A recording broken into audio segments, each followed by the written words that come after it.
আসসালামু আলাইকুম। কেমন আছেন সবাই? আশা করি আল্লাহর অশেষ রহমতে সবাই অনেক বেশি ভালো আছেন। আলহামদুলিল্লাহ, আপনাদের দয়ায় আমরাও ভালো আছি। গত ভিডিওতে আপনাদের সাথে শেয়ার করছিলাম জাবালে নূর পাহাড়, হেরা গুহা বা কোরআন নাজিলের পাহাড় কিভাবে উঠছিলাম। তো সেই ভিডিওটা গত ভিডিওতে দেখিয়েছি আপনাদের। তো আজকের ভিডিওতে দেখাবো যে কিভাবে নামলাম আর কতটা কষ্ট হলো।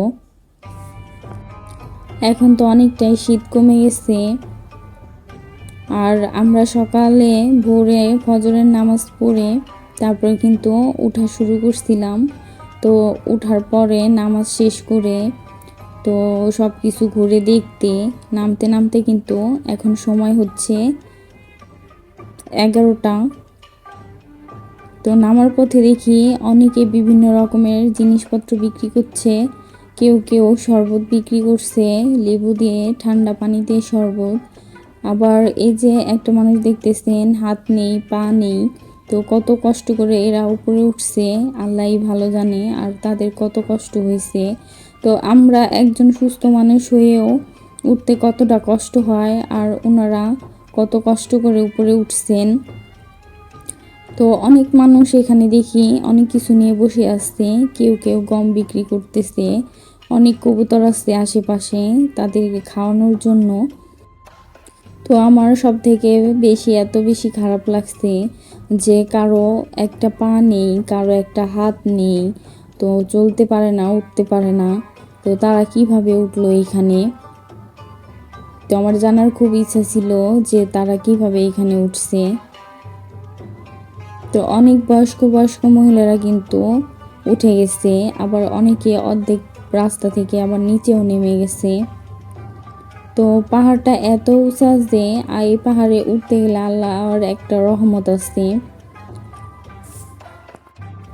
আল্লাহর অশেষ রহমতে কিন্তু আমরা সবাই উঠতে পারছি ইনশাআল্লাহ, আলহামদুলিল্লাহ।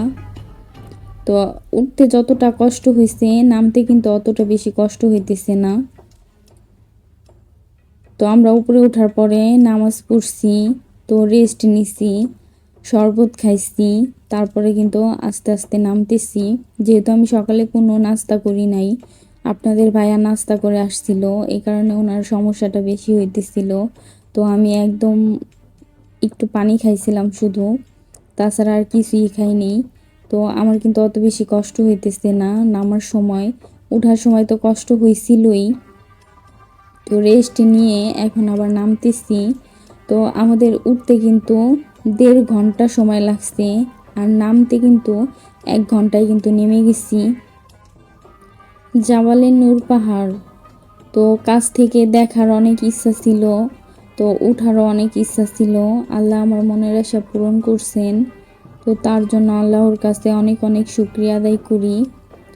আর আমার ভিডিওর মধ্যে থেকে যদি কোনো অংশ আপনাদের এতটুকু ভালো লেগে থাকে, তাহলে প্লিজ অনুরোধ করব আমার চ্যানেলটিকে সাবস্ক্রাইব করে আমার পাশেই থাকবেন, আর পাশে থাকা বেল বাটনটি অল করে দিবেন, যেন আমি যখনই কোনো ভিডিও আপলোড করি সবার আগে নোটিফিকেশন যেন আপনাদের সবার ফোনে চলে যায়। তো কবুতরকে খাওয়ানোর জন্য গম কিনতেছি। তো এক এক প্যাকেট গম 5 রিয়াল বা 10 রিয়াল এরকম করে বিক্রি করতেছে। যেহেতু ওনারা কষ্ট করে নিয়ে উপরে উঠছেন, এই জন্য দামটাও একটু বেশি রাখতেছে। যাই হোক, আমরা কিন্তু 1 প্যাকেট গম নিয়ে নিলাম, এখন কবুতরকে খাওয়াবো। আর আমার ভিডিওটি এখন পর্যন্ত যারা দেখতেছেন একটা লাইক দিতে ভুলে গেছেন, প্লিজ অনুরোধ করব মনে করে একটা লাইক দিয়ে তারপর ভিডিওটি শুরু করবেন। আপনাদের একটা লাইক আমার আরও অসংখ্য মানুষের কাছে পৌঁছে দিতে সাহায্য করবে। তো যখন উপরে উঠছি, উপর থেকে নিচ দিকে তাকাইতেছি, তখন এত বেশি ভয় লাগতেছে, মনে হইতেছে যে কত কষ্ট করে উপরে উঠছি, এখন নামবো কিভাবে যদি পড়ে যাই। আর সিঁড়িগুলা অনেক খাড়া, অনেক উঁচু উঁচু।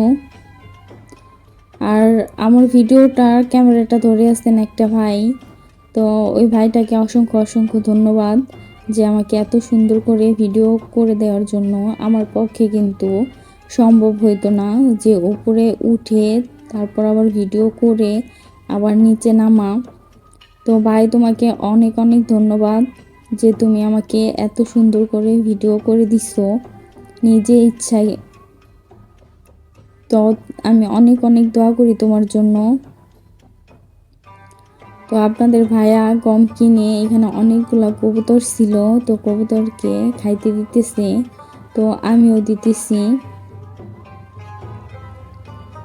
সৌদি আরবের মতো এত কবুতর আমি অন্য কোথাও দেখি নাই। সব জায়গায় কবুতর আছে, আর একটা দুইটা না, হাজার হাজার কবুতর।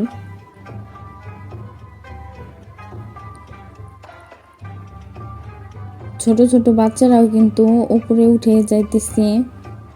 তো ওদের কতটা কষ্ট হইতেছে আমি একটু হইলেও উপলব্ধি করতে পারতেছি। তো আমি নামার পরে কিন্তু আমার হাত পা এমন ব্যথা হয়েছে যে আমি 2 দিনের মধ্যে উঠতে পারি নাই।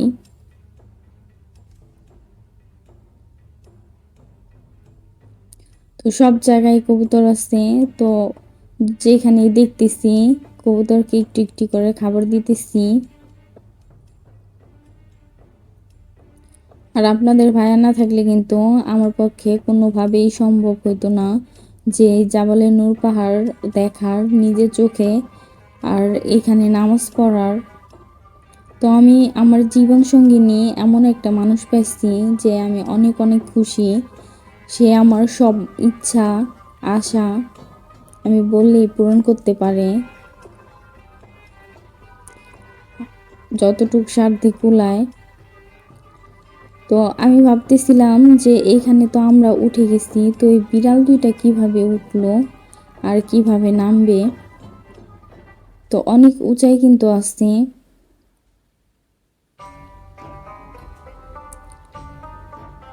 তো সবাই যারা বসে আছে,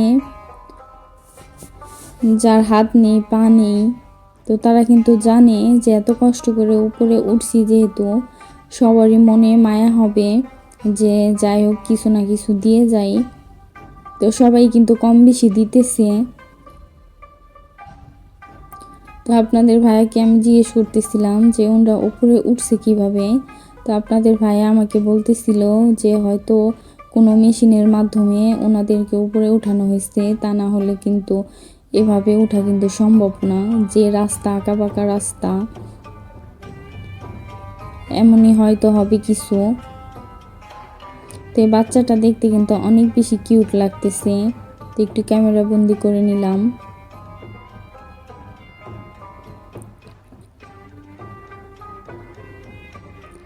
যে পাহাড়ে উঠছেন সেই জানেন যে এই পাহাড়টা ওঠার কতটা কষ্ট।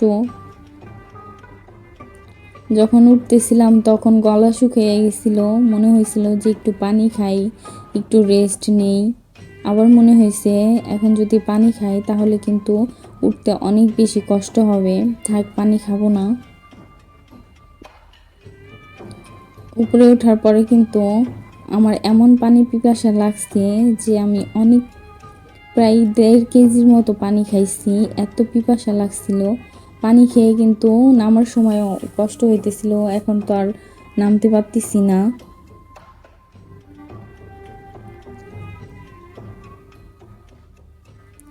যাই হোক, আমার ভিডিওটি এখন পর্যন্ত যারা দেখতেছেন একটা লাইক দিতে ভুলে গেছেন, আবারও অনুরোধ করছি মনে করে একটা লাইক দিয়ে দিবেন।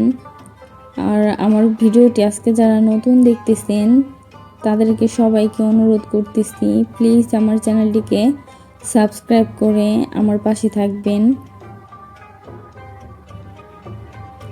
আর যারা আমাকে নতুন বন্ধু করছেন একটা কমিউনিটিতে লেটার দিয়ে যাবেন, ইনশাল্লাহ আমি সবাইকে ব্যাগ দিয়ে দিব।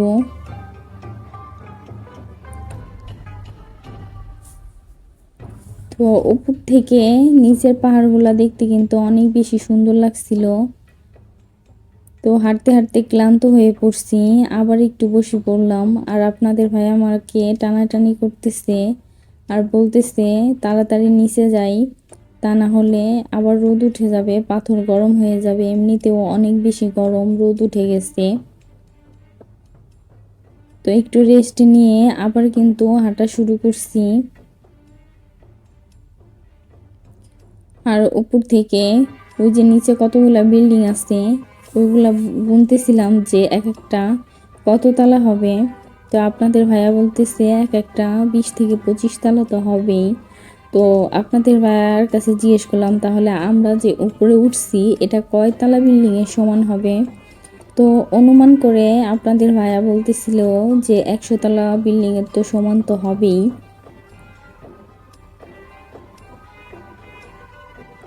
এই পাহাড়ে আল্লাহর রহমত আছে, এই কারণে উঠতে পারছি।